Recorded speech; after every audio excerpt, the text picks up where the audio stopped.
Good evening, everyone. The Bel Air Beach City Council meeting will now come to order. Tonight's invocation is brought to you by Councilmember Shirley. Well, Mayor, I guess I better start moving the top of the agenda instead of just all the business. I was not, I overlooked that. All right, dear Heavenly Father, we just thank you for today and this opportunity to come together and do the business of the city. Lord, we ask you to guide us in making decisions that will benefit all those that are affected. And Lord, we just ask you to be with each and every one of us as we have discernment in making these decisions. In Jesus' name I pray. Amen. Amen. Nice job. Now rise and join me for the Pledge of Allegiance. I pledge allegiance to the flag of the United States of America and to the republic for which it stands, one nation, under God, indivisible, with liberty and justice for all. Kathy, would you please call the roll? Councilmember Frank Bankert. Present. Councilmember Kimberly Shaw Elliott. Here. Councilmember Todd Harper. Present. Councilmember Jody Shirley. Here. Councilmember Anders Wellings. Here. Vice Mayor Lloyd Roberts. Here. Mayor Dave Gaddis. Here. City Manager Kyle Riefler. Here. City Attorney Tom Trask. Here. All right, thank you, Kathy. Our first item on the agenda is approval of the agenda. Do I have a motion? Motion. Motion is made by Frank Banker. Do I have a second? Second. Second is made by Jody. Councilmember Shirley. All in favor? Aye. Any opposed?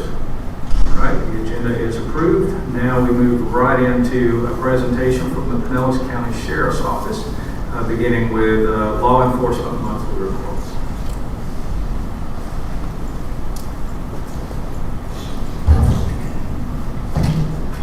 Good evening, everyone. I'm starting up here from the Sheriff's Office. I'm the new beach sergeant for the evening shift. I have some stats here for the month of January.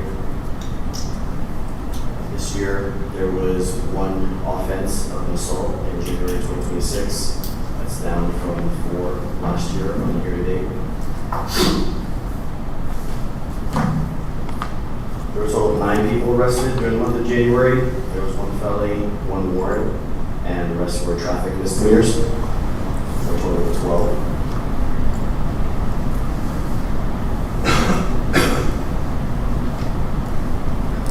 There were a total of 501 events during the month, with 566 Sheriff's Office units responding. The majority of those were traffic stops, 141, 130 direct controls, and the rest of the calls were various different calls.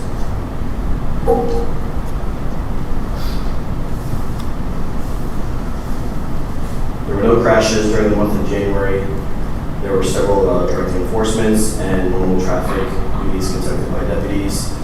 These totaled for 177 citations during the month, with the looks like 73% were warnings, 14% were for traffic, and 12% were for parking.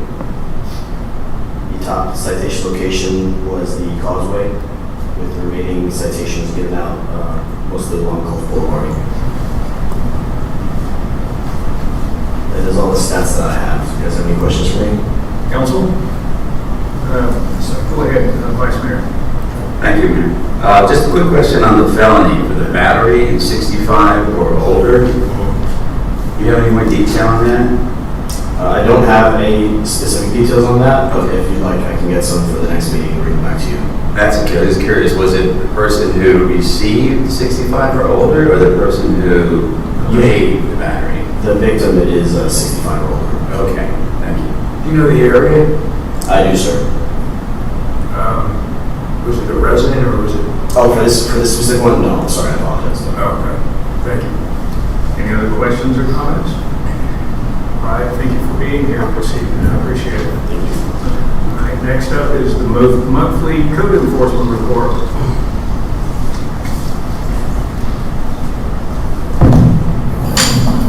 Good evening, Mayor, Council. How is everyone tonight? I am Deputy Trump, and I'm your code enforcement officer. We had a busy month last month. Same thing. It varies everywhere from long grass to dead trees that we're still chasing. We had we have a couple that are still hanging out there, some structures that are in disrepair, but we're working diligently with the owners to try and get things of that nature cleaned up. We had 3 pods that were in the city that I finally were able to get removed. The last, I'll be good to, I'm sorry, let me get my thought here. Glad to report the last of the RVs that are storm related are gone. That one's gone. We had a couple of cases of bird feeding, which kind of goes under environmental nuisance. We've closed both of those. And we still have several rental registrations out there, but we are slowly working through those. I'm making contact with a lot of the owners out there, and we're slowly getting those down. We had a short-term rental that we were able to make contact with the owner, and we were able to solve that one, and that one is also closed.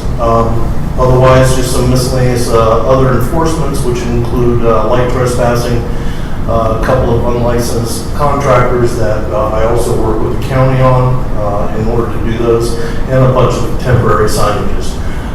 You have the city printout provided by the city manager. That is our iWork system, so there's a lot of reading in there for your Sunday pleasure. And if there are any questions, please feel free to ask. Any questions for Deputy Trump? One quick one. Yes. You mentioned that the short-term rental was resolved. Yes, ma'am. What was that resolution? What was the resolution? Myself and the city manager got the homeowner once we discovered it and we found out. So basically, she was served with a letter to comply with the city ordinance, and she did kick out the other person or the short-term rental part of that. Very good, thank you. Where was that located? 3005 Gulf Boulevard. Yes. I just want to thank you because I heard you were the main guy that got the gates that you can open them out to 3 feet. You put the chain in the back of the gates, and when you slide it down, you have a nice passageway. And I heard that was all you're doing. So Well, not just all my doing. Myself and Deputy Burgess actually, he initially came up with the idea. I just kind of finished it for him, and I'll thank him too. so hopefully it works better. Again, the same thing. It's not a perfect resolution yet, but hopefully one of these days soon we can come up with a resolution that'll work for everybody. I just want to give you that. Thank you. Any other questions or comments? Yeah, I have a couple questions. I'm hearing from residents on a couple of properties, and one of them, I believe it's 2040 Gulf Boulevard, a residential property. My understanding is it's in foreclosure, but I did notice there's always been a roof issue and some deferred maintenance. But today there's, I don't know if it's a gutter or if it's a piece of the fascia board was just hanging on the side. I believe that's the correct property. Maybe 2301. 2040 was the other one. Okay, it's 2301 Gulf Boulevard. Bear with me 1 second, and I'll bring that one up. I'm just hoping you might be a little bit of what the situation is, because I haven't seen it. Bear with me.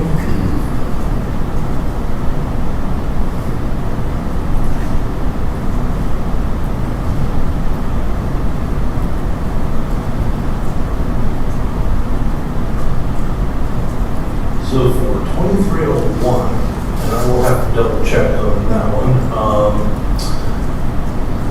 I had a suspicious person call on that one a while ago, and the roof in disrepair. I will double check to make sure that we don't have anything hanging down or egregious on that one.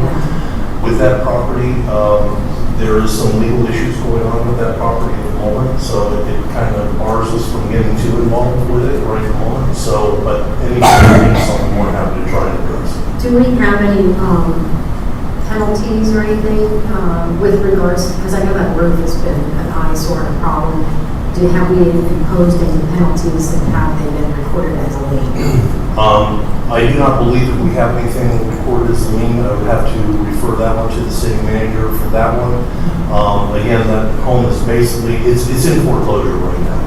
So it kind of limits us as far as what we're able to do with the property until that begins to get settled. But again, if there's anything egregious, I'm more happy to try and address it. Yeah, and then the other concerns were the 2040, which I see a lot of notes in here about the Bel Air Beach Hotel, which conversations, but, and I did have some conversation with the city manager regarding it. I guess, is there anything more we can do? I know we had a visit with him, you and Kyle visited with the property owner. Yes, ma'am. And we're trying to, We had a meeting with him. He is just getting open and starting to get his clients in there. It's been a very long process, obviously, so they've been working on that property ever since the hurricanes. They just within this last month have been able to open so that they can actually get paying customers back in there. The owner has been very cooperative with me as far as trying to slowly get things cleaned up, get some of the issues. When we had a meeting with him, we did address some of the other issues, whether it be fencing on the south and the north side. They already have the fencing up on the north side for me. They're working on the south side. Some of the parking lot issues and everything else, he will be moving forward with trying to get that addressed. I can't say tomorrow, but he was really very open to doing that. Some of it's cost-based right at the moment. yeah. But And I'm sure the functionality, probably having the parking lot torn up in the busiest season isn't the best time. Yes, ma'am. I would think. Yes, ma'am. So, but he's been very open to us. He's never turned us away when we've gone and had a meeting with him. Or if I brought little things to him, so they've addressed it pretty quickly. And so he's very willing to work with us. So we'll stay on top of it, and I keep going by it. We'll work with whatever we can. Yeah, and I'll just go on the record in that. I did some research after the phone call I received, and there was a question about permitting and things like that. The permits were all cool. He did everything according to the way it should be done. He has permits for all the work that's been done there. Yes. And it's public record. It's on the Pinellas County permitting website. So just to put that at ease, that was a question that was asked. Yes, ma'am. And I'm sure, I couldn't imagine you wouldn't have checked. And it's being inspected on every part of that also. Matter of fact, their opening actually got held back about a week or a week and a half because there was one little issue with some plumbing, I think, that just didn't quite pass by the county. So they got that fixed straight away, had the county come back out, re-inspect, and they were good to go. Yeah, the county's records show all the permits are closed out. Yes, So ma'am. that's good. Okay. So the little issues, we'll keep working with them on, and Yeah. we'll Thank get you. them addressed. Thank you. Yes, ma'am. Any other questions, comments? Well, thank you very much for being here tonight. I appreciate everything you do for our city. Thank you, sir. All right, next up is a presentation from Pinellas Suncoast Fire and Rescue District. Chief Grimes, welcome. Thank you. Thank you. Good evening. I gave a small handout just to start to compile some data year over year, month over month. So I think data tells a picture. In February, we had 5 calls for service up in Bel Air Beach. As compared to last year, there were 7. And you can see every month last year was busier than this year. So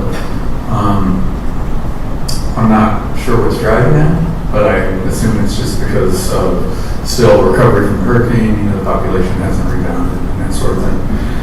What's interesting I find about your data is you have more fire calls than you do EMS. So system-wide, we have 80% EMS calls, 20% fire calls, and in your case, it's almost reversed. Where you have, this month anyway, you had more fire calls than you did EMS calls. Our district as a whole does about 200 total calls for service in any given month. And you mentioned short-term rentals. We're coming out to where our council may or may not impact Bel Air Beach much, but We have a resolution that changes the way because we have a flat fee for residential, and if you're a short-term rental, it's going to be charged at a different rate, which is commercial use instead of residential use. And again, probably not a big issue, across your footprint. Construction-wise or capital-wise, we broke ground, we tore down the old station on the mainland, and that station hopefully will be done in a year. So maybe about this January next year, we'll be moving into that station there on the mainland.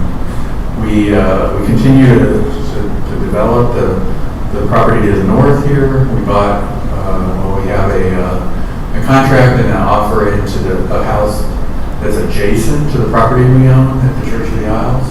And so that would work into our short or even long-term solution. I myself have this concept because I just can't believe fire stations are $10 million. And so I have this, it's $1,000 a square foot to build a fire station nowadays. When you have the most expensive house in Bel Air Beach, at $800 a square foot, and the fire station has polished concrete floors, it makes no sense to me at all.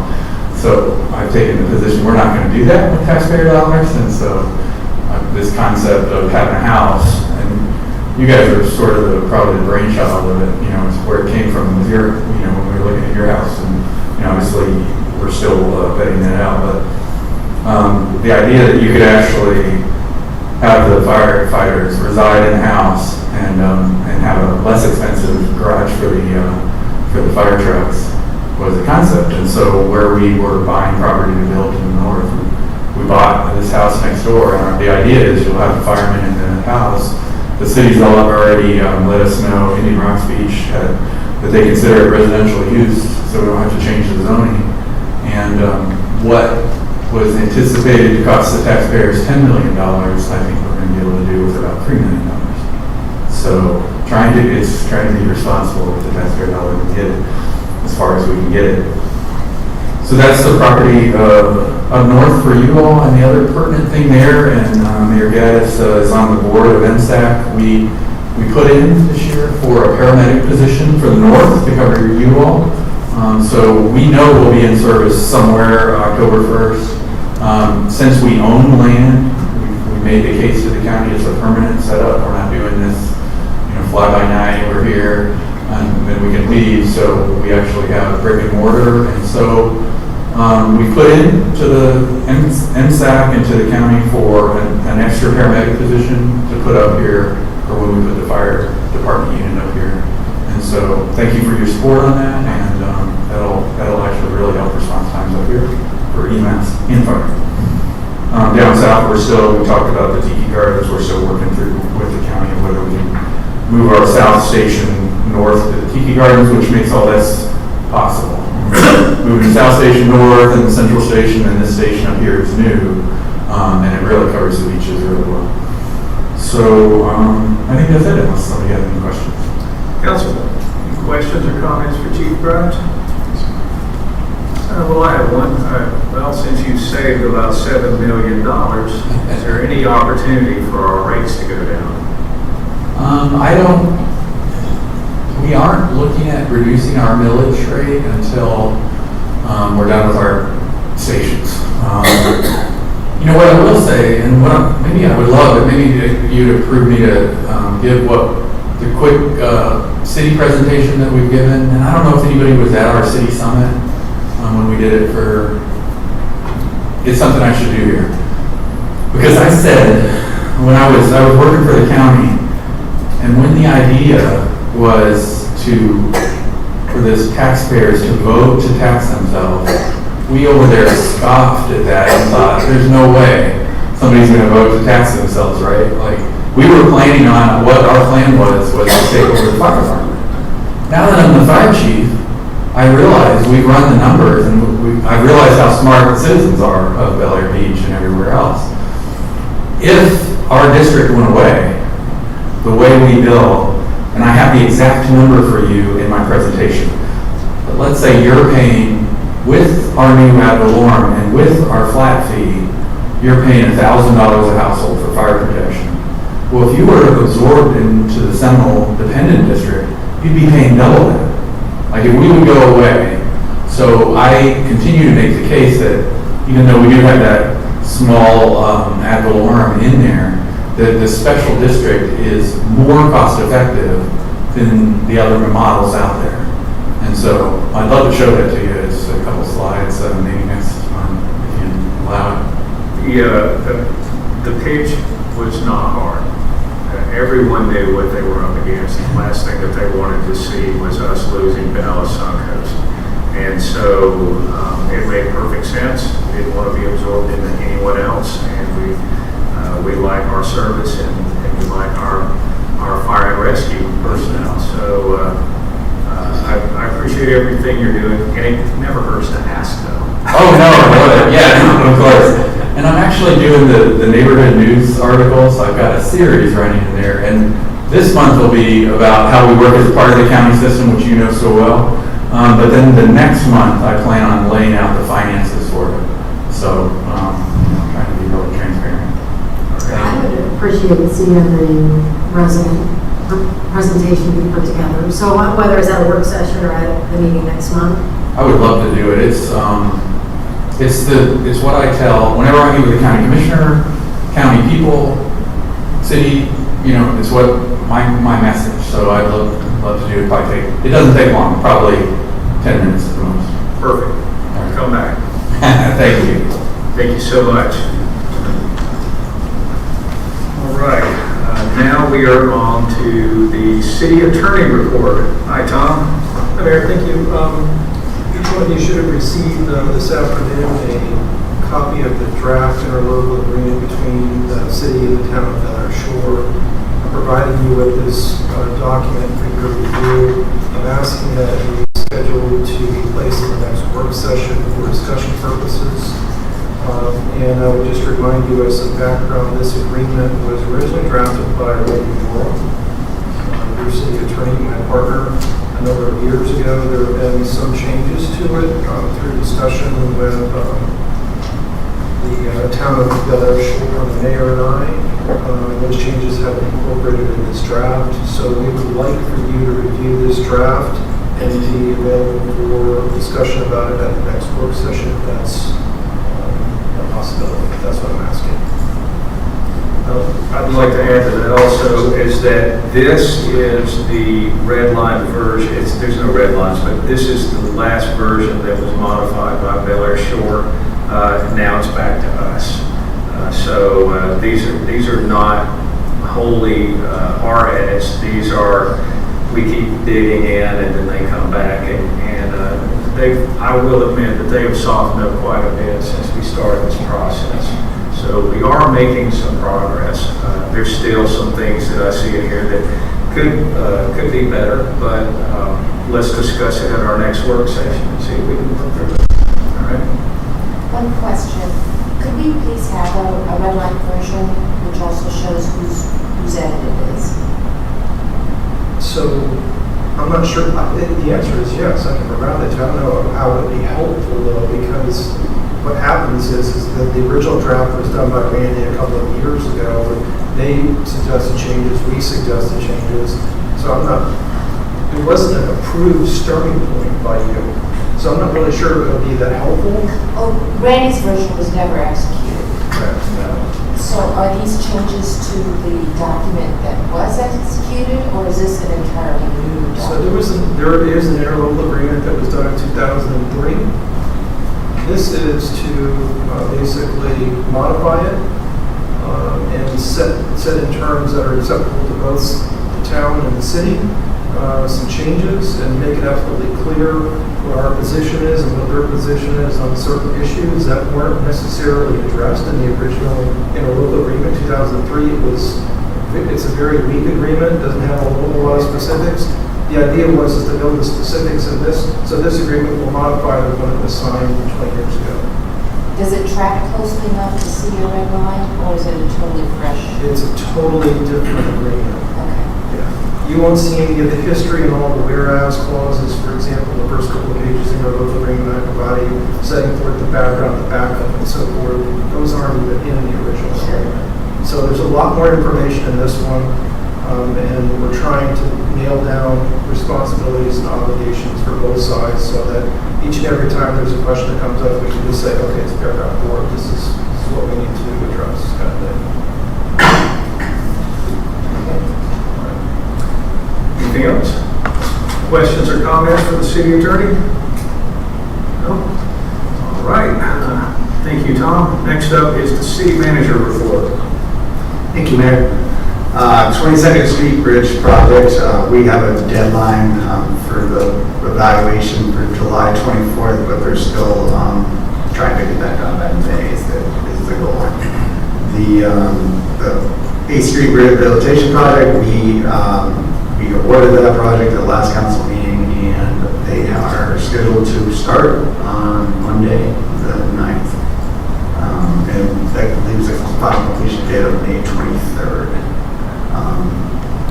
They'll have to clean it and then proceed with the lining, but I don't expect it to take nearly as long as the contract allows for. The code review services, we got a little bit into Chapter 94 on the last work session, which was on the 23rd. We also have the next one, Attorney Eschenfelder is going to come in. He's going to go over a draft procurement code.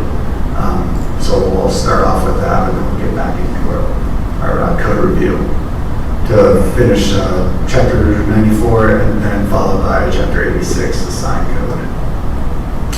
The Gulf Boulevard undergrounding, we're still on hold waiting for the 4-inch materials. I checked them last week, they didn't have a date, but it's on Duke Energy to get that delivered as soon as we have the 4-inch conduit. The UCF can finish installing that, and then they can do with their cables to finish.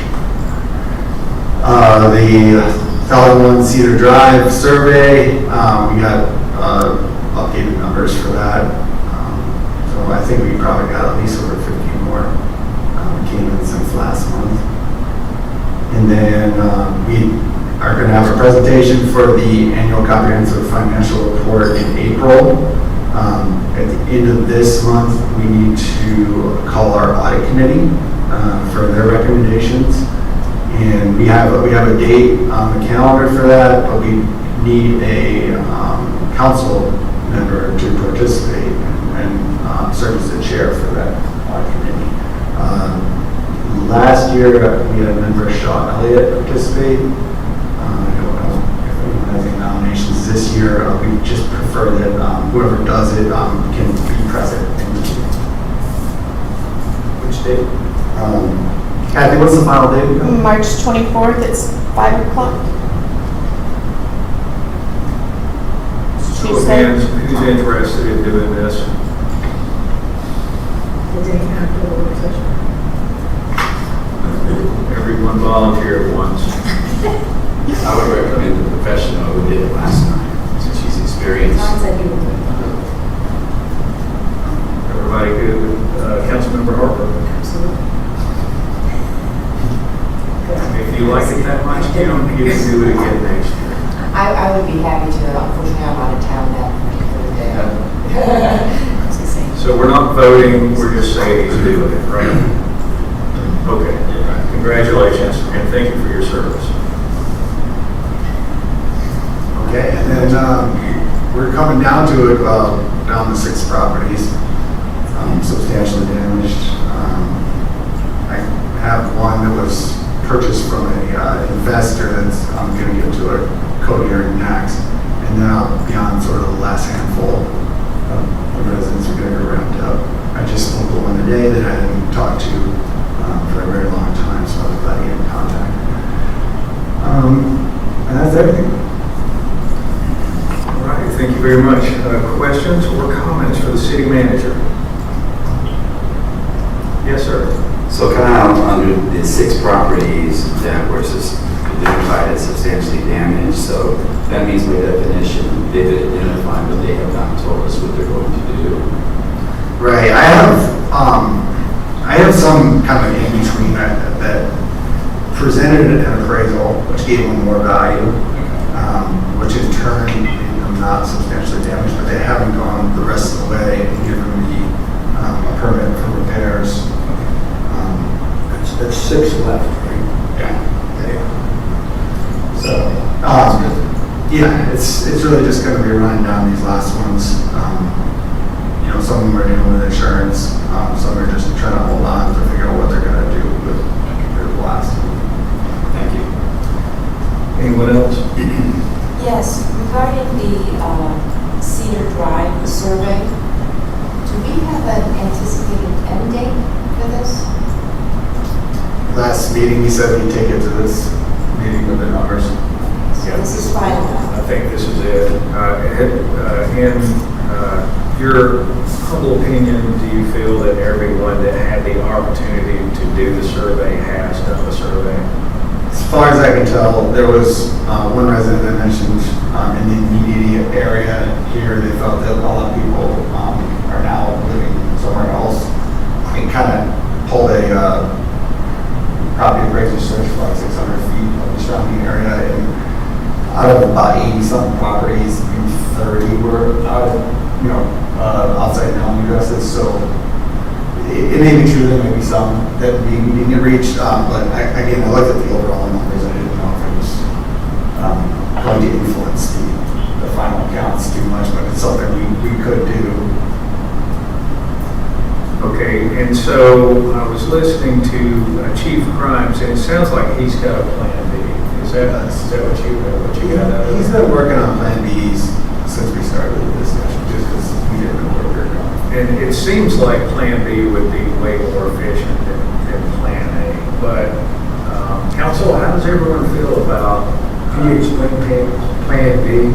Plan B was they acquired a house right across the street from where the new fire hall is going to be built. And instead of building the grand fire hall, they're going to build a smaller one and then live in the house. But I don't know if that house is readily available or if there's a long lead time on that. But what I would like for you to do is I would like for you to find out what his intentions are. And if you feel that this is something that needs to come here, then let's put it on the agenda, vote on it next month, and put it to bed. All right? While we're on that, a lot of the residents that were concerned about this just came to my knowledge this last couple of weeks, this year. If you put a fire truck here, I thought it was only going to service this area. That's not correct, what I'm being told. No, it's going to go over the bridge if the pole. And that's where the warnings come. It's anytime a fire alarm goes off, it's the first one, the closest one. Which would probably change my opinion on this whole thing. I'm just speaking out loud. And that's fine. Can I just propose maybe we have him come to the work session, and we can just ask a number of questions before we put on the ballot, so. I can't believe he ran out of here and didn't really. Yeah, well, I mean, I was listening to that, and I made a note, I'm like, there's a house next door, doesn't even need this house anymore. You know, I made some notes, but then I didn't. That's what I didn't understand. Yeah. Thank you, Mayor, for explaining. Okay, why don't you invite him to come to our next work session? Let's give him 20 minutes. It can't be that hard to explain. I mean, I hate to add something to the work session because I know we're trying to get through this code. It's quite all right. But I'd like to know before we bring it to the council that we all know really focusing on. I agree. We need to I agree. need to understand time frame, because part of the concern for me was dealing with an unmet need for emergency health services. And so if it's going to take as long to rehab our building as their building, that's relevant. So we need to know the timelines for each. Right. And originally, it was a whole fire hall, which was going to take 2 to 3 years. And this was a quick fix, maybe 4 to 6 months, if even that. And we just didn't get enough detail. So please invite him back. And if for some reason he's not able to come to our work session, then during his report he can explain it to us. And we'll have it on the agenda anyway, and if it seems, I mean, we'll know whenever he explains what his goal is and what his actual need is, one way or the other. Let's get to the bottom of it and put this to bed. So, everybody good with that? All right, good. All right, was there anything else for the city manager? That's all I have. All right. Next up, city clerk report. I have nothing out of the ordinary for this month. So you're about to get some extra responsibility. I am. It sounds that way. Tell everybody what's going on. Mayor Gaddis is going to become the president of the Big C, and so I will be coordinating with him for our speakers and presenters starting in April, not March. I still sent out the email. I know. Okay, we didn't have anyone lined up. Okay. The meetings we'll only have one meeting here, but basically Kathy will be taking minutes and helping to coordinate every meeting that we have for until I'm not here anymore. All right, anything else? That's all. All right, any questions or comments for the city clerk? No? All right, thank you, Kathy.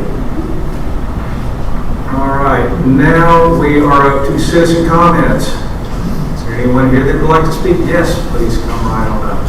Patty?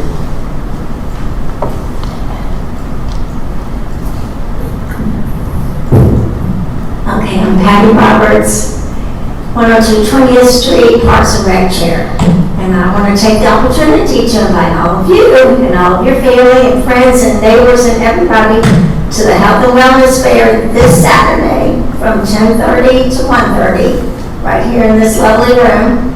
We'll have somewhere between 27 and 30 vendors, ranging from massage therapists to the Pilates body bar, a nutritionist, game day, men's health. So a big variety, a lot of new vendors from previous years, so we're very excited about it, but we need the community to participate if we want to continue doing it. So we're inviting everybody, family, friends. Do not have to live in Bel Air Beach. You can bring your IRB friends, your Bluffs friends, everybody to come, and we'll have a good time, and you'll meet a lot of new and exciting vendors. And I want to take the opportunity to thank Kathy for all her help and all her emails that she's been shooting out about it. So please come. Thanks. All right, thank you, Patty. Any other citizens like to speak? I just want to mention we're also going to have two CPR classes at Pinellas Santos is going to put on in the conference room. So they can take up to 10 in each. I think they'll have like 4 doggies. All right. Vice Mayor Roberts, did you take Patty to the Styx concert? I did, actually. I don't remember half of it. All right. Citizen comments are now closed. Kyle, do you have anything to follow up if anything that Patty said sparks some more? Let me know. Okay, that was all I had. Okay, all right, great. All right, now we are on to the consent agenda. This is for approval of the February 2nd, 2026 City Council meeting minutes and approval of the February 23rd, 2026 City Council work session minutes. Do I have a motion to approve? Motion to approve as written and presented. Motion is made by Councilmember Baker. Do I have a second? Second. By Vice Mayor Roberts. All in favor say aye. Aye. Any opposed? All right, the consent agenda passes. Now we are on to the regular agenda. This is for consideration of ordinance 2026-01. Tom, take it away. All right, thank you, Mayor. I'm going to go ahead and read this ordinance by title only. This is ordinance 2026-01, an ordinance of the City of Bel Air Beach, Florida, amending section 94-209 Heights of Division 3 Residential Low RL District 2 of Article 4 Districts of Chapter 94 Zoning of the Land Development Code of the City of Bel Air Beach, Code of Ordinances, by decreasing the garage floor elevation in the Residential Low RL District 2 from 24 to 18 inches above the crown of the road, and for parcels located along Gulf Boulevard, maintain garage floor elevation not to exceed 24 inches above the crown of Gulf Boulevard, providing for codification, severability, and for an effective date. That was the first reading of ordinance 2026-01 by title only, and it does require a public hearing. Thank you, Mr. Trask. Kyle, can you tell us why this ordinance was created? Yes, this is from, we were discussing the elevations of the garage floor in the residential low during the work session on the 23rd. And we had 24 inches being the minimum for the residential low single-family homes.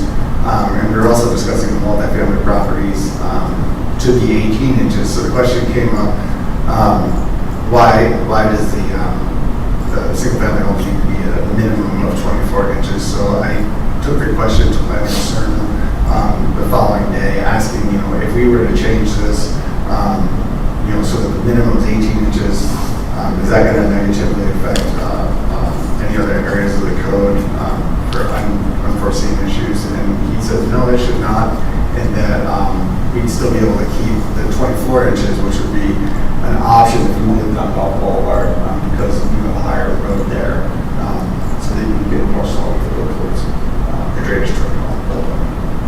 All right, before we take it to council, I need to go to the citizens. Would anyone like to comment on this considered ordinance? All right, citizen comments are now closed. Council, I'm going to need a motion to approve ordinance 2026-01. Motion. Motion is made by Councilmember Shirley. Do I have a second? Second. Second is made by Councilmember Banker. Jody, you have the floor. Yeah, we discussed this pretty thoroughly in the work session, but I think it's a good compromise, the 18 to 24 inches for interior lots, and then 24 being the lowest on Gulf Boulevard. Seems reasonable, and just move forward with it. Thank you very much. Any other questions or comments?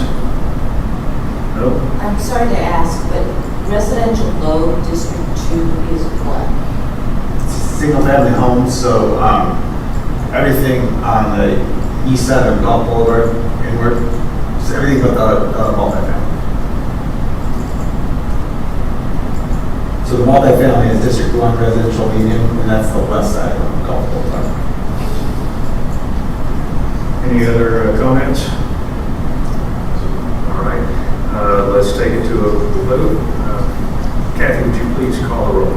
Councilmember Banker? Yes. Councilmember Elliott? Yes. Councilmember Harper? Yes. Councilmember Shirley? Aye. Councilmember Willings? Yes. Vice Mayor Roberts? Aye. Mayor Gaddis? Aye. So the ordinance passes unanimously. We will revisit this next month. While this one's over, Councilmember Willings, if you would just scream if you have something you'd like to say, because I see no indication that you're even online with us. Oh, really? You're not hearing me? We can bear it here. Very good. It's coming through the projector for whatever reason. I don't know why. That's a new one. I'm on video.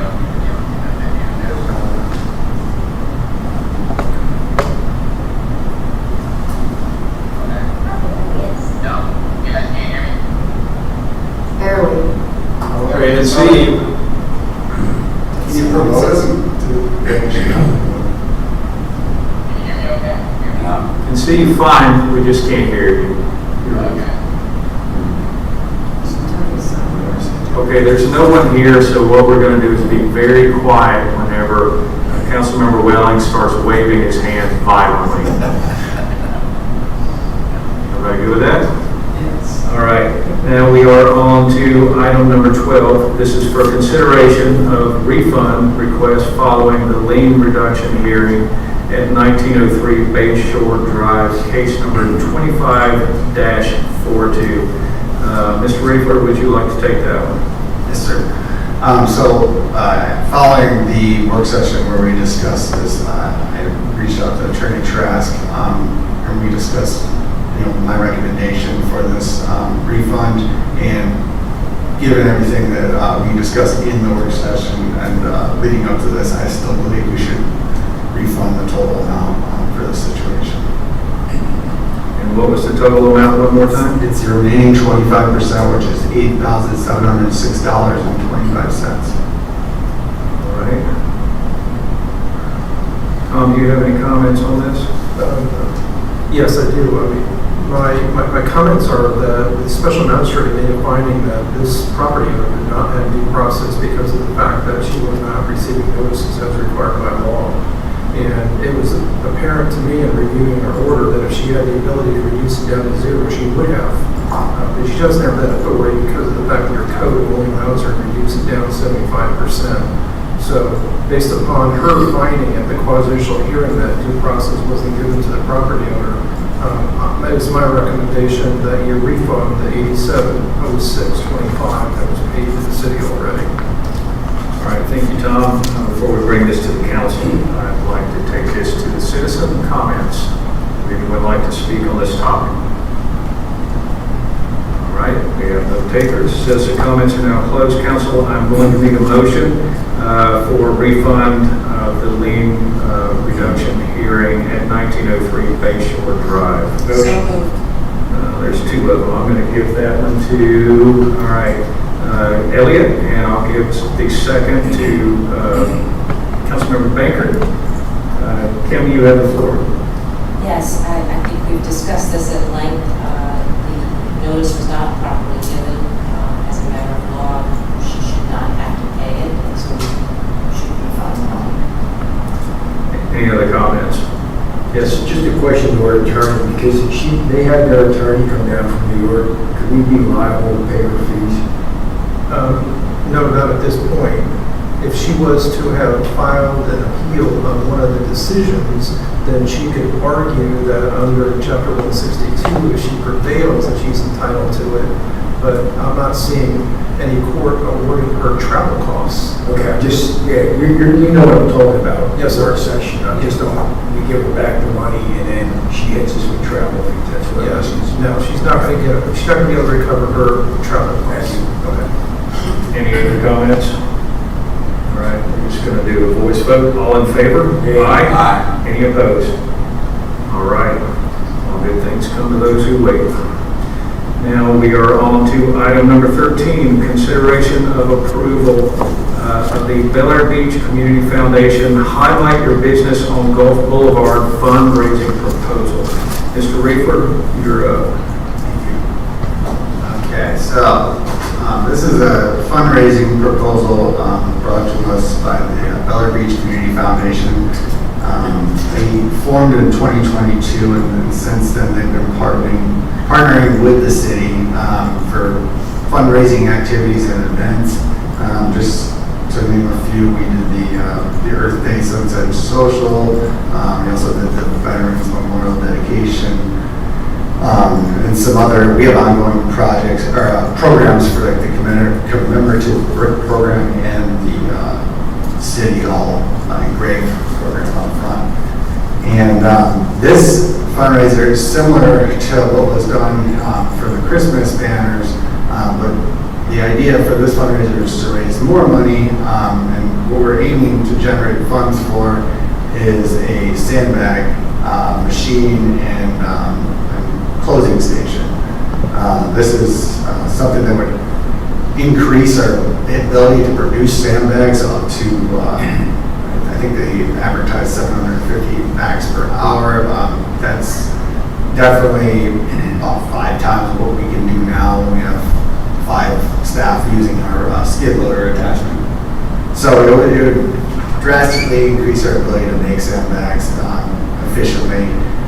And the goal with this program, looking at the banner count, we hope that it can raise roughly $15,000, and then the plan would be to sell our skid attachment, because we have a replacement bagger to help make up the difference. So we're proposing this program. It is for commercial sponsorship, so it will be offered to the local businesses and residents first, but it will advertise business. There's an initial limitation to a maximum of 3. So there are some safeguards that they're putting in place so that if they don't all sell, they will systematically return to give an opportunity for more, but not, they want to avoid one business, obviously, spreading it all the way down the golf boulevard with their banners. So I included in this the program proposal, overview of the fundraiser. The city's responsibility will just be to mount the flags on the utility poles. They also included some of the specs for the sandbagging machine and closing tool, as well as some dimensions and involved. All right, before we bring it to the council, let's go to citizen comments. Patty, would you like to say anything? Go for it. All right, citizen comments are now closed. Council, I'm going to need a motion for approval of this fundraising project. Motion is made by Frank Baker. Do I have a second? Second. A second by Vice Mayor Roberts. Mr. Baker, you have the floor. My only question, I think this is a good idea, is how long will these banners stay up? So we're proposing, I have the exact dates on the overview. It's June 8th to September 8th. And that should be take us right after Labor Day. I don't give them some free months. There's no guarantee. If we get an early storm, and all the things have to come down, it's just drop off. We figured the earliest that's going to be is August, and they might lose a partial month or so. Some of the things that I noticed on it is that unlike before, which was a tax nightmare, no one will get these banners. It's not like the Christmas where they were, because you had to assign a value, what you were writing off. And so this way it's 100% instead of having to figure out what's the banner worth, because they were very nice banners. Okay. But we won't be getting those back. Questions? Yes. City Manager, the question I really had is I don't know our capacity or our needs for our capacity, but is this something that would be worth splitting the expense with, like in Rock Beach or Delaware or another city that would use part of that capacity? I mean, you're talking 1,000 bags an hour. Do we need 1,000 bags an hour? One thing we considered, because we were looking, we made proposals to Dungy to have larger ones, and we tried to see if they would just sort of rent it out to us for a day to fill bags and take it with us. And that's something we think we might do with it, especially for coastal cities that need lots. Set them up, build into it the ground costs for replacement parts or whatever, wear and tear, but get some money in return for having it. My only other question was the time period. You see, you're going to do 40 banners from June to September at $500 per banner. And that is a once and done program, or you are replacing those banners after September? That'll be a once and done, and this is just a one-time program, so we decide not to do it after this. Is there any thought from the Bel Air Beach Foundation perspective of making this a perpetual program so that it renews like twice a year and it's just an ongoing moneymaker for the foundation? I think after running it, and if it's successful, then yes. I think the more we repeat it, better at. So we could definitely use all of these experts and raising money and raising funds. Thank you. Kyle, is there any opportunity for residents to have first dibs? Yes, so it'll be prioritized to residents, and at the same time, if you don't have a business but a resident wants to buy it, you can for that as well. Okay. Will it be like the Christmas banners where you have designated designs and you have to pick one? Yes, there's they're 2x4, and you can go pick 5 color options.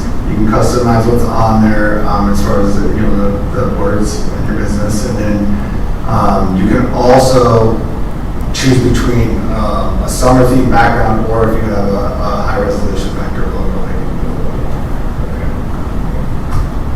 Council? Yes. It seems as though we have two issues here. One is the sandbagging equipment itself, which to me sounds like a good idea. The second issue is whether we want to do this kind of fundraiser. And I just raised the question that in the past there's been a lot of community resistance to any kind of commercial type of activity and advertising. And certainly city-sponsored one. We've had proposals for various fairs here that would involve commercial support, and I raise that as a question for this. Do we want to get into that kind of commercial activity? Can I jump in here? Yes. So this is not the city's program. The city is not involved in this program at all. The only thing that the city is going to be doing, and you're approving tonight, is to allow them to use your utility pole and for the city to actually put the banners on the pole. We need to separate ourselves from this 501c3 fundraiser. We don't want it to be any part of what the city is doing. That's why that when you look at the recommendation, it is geared specifically towards the use of utility poles. So that that organization will be in control of everything. They're suggesting that it's going to be done this way, but you're not going to be controlling what they do, when they do it, or how much money you're going to get in return. And there is obviously a possibility that they get the money, they don't ever give it to the city. So your portion of this tonight is, do you want them to use your utility poles for June 8th, September 8th? It's really the key question in my mind is the winner. And that's why I was very specific with Kyle and how this is drafted and how it's presented. So it's not a city fundraiser. It is a fundraiser of the Bel Air Beach Community Foundation. That's an important distinction, so thank you for saying that. One observation I have too is that it says that the applications have to be received at a certain date. My suggestion might be that if you don't fill all of the needs at one time, all the available slots at one time, why not keep it open? But the deadline for the time at which the flags end is still good. But, you know, if it's July, you still have 2 left and somebody wants to buy it, let them buy it. How we sold out with Christmas banners? We sold that out, right? Yep, sold out. So my only recommendation would be that we offer first dibs to the citizens. And then anything left over could be offered up, because this is. That's in there, right? The citizens get the first. I think the only hard part of it last time was that everyone wanted to pick which pole their banner was placed on, but it wasn't possible. So I think this year, if we approve this, they're not going to allow that. Is that correct? Yeah. I can't do a pick a pole option and charge for it. Do we actually own the poles or does Duke Energy own the poles? Could they come after fees for them? You know what I'm saying? I don't know if we own those poles out there. Those belong to Duke, don't they? I think the blue poles are Duke's. I thought that's what, I thought they. No, I think the newer concrete we paid for, but the wood ones, I gotta check. Did they come after us? I mean, I don't like to get much, I have to use them, but. I think they'd be coming after everybody. They'd probably go after Indian Rocks Beach first, but They're not.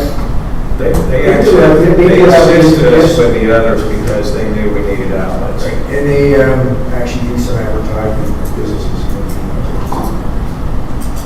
Anyway, if we pass this and then whenever the program's over, if the citizens come back and say, we hate that, don't ever do that again, well then, whenever it comes up for a vote, the next time you know what to do. So it's a pilot program. Yeah, absolutely. All right. Anything else? All right, well, can we just do a roll call, not a roll call, but a voice vote. All in favor? Aye. We did have a motion, didn't we? Yes. I made the motion. Sorry. I'll do it one more time. All in favor? Aye. All right, so we'll move forward with that. Now we are on to unfinished business. Do we have any unfinished business? No? And then just one thing, when we're talking about the fire station house situation, if he's not available to come to the work session, can we just send Kyle a list of questions that Kyle can maybe bring? Maybe that's even a way to keep it on track. A list of questions we might have, and Kyle can try to get those answers for us. So Probably not a bad idea, then that way he doesn't even have to be here. Right. Yeah. And we don't engage in unnecessary conversation. Good with that? Okay. Any other unfinished business? As far as questions, we send any questions you have directly to me. Right, well, now we are on to city council comments. I'm just going to start with Frank Banker and move right down the line. Thank you, Mr. Mayor. Elevated Florida. One second, hold on. Councilmember Wellings would be at the end of the line, so let's start. Councilmember Wellings, do what you can to squeak out your voice, okay? Actually, I think I don't really have anything I need to add today.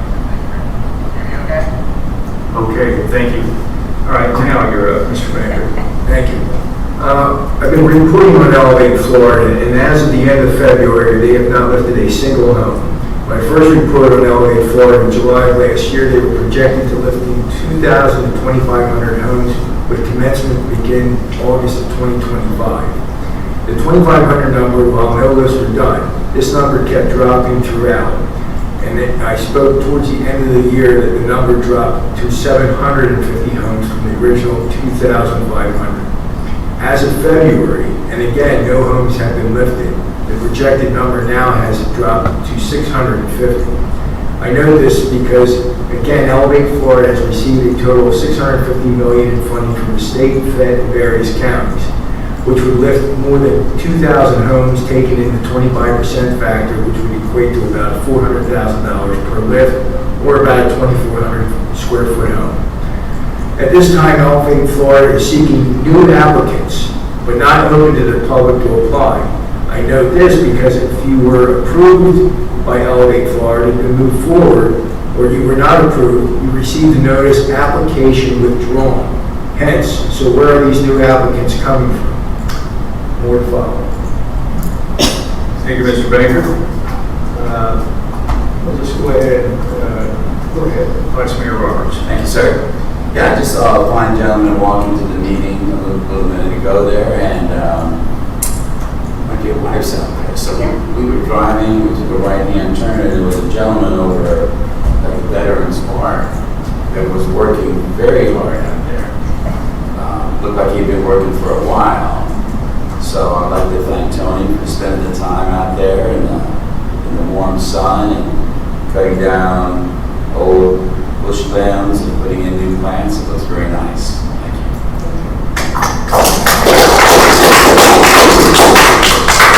Very nice, and I told him 6:55. Just saying. All right. Mr. Harper, you're up. No comments, thank you. All right. Councilmember Shirley. Nothing further from me, thank you. All right. Councilmember Elliott. Just enjoy this beautiful change in the weather. Okay. I think our clocks are changing this weekend. All right. So we're going to get some daylight. It's going to be bright again. Looking forward to it. Everyone, I appreciate you being here, and for those of you that watched it on, thank you very much, and appreciate all of the council's hard work. And we'll see you at the work session. This meeting is adjourned. You'll see us at the Health and Wellness Fair.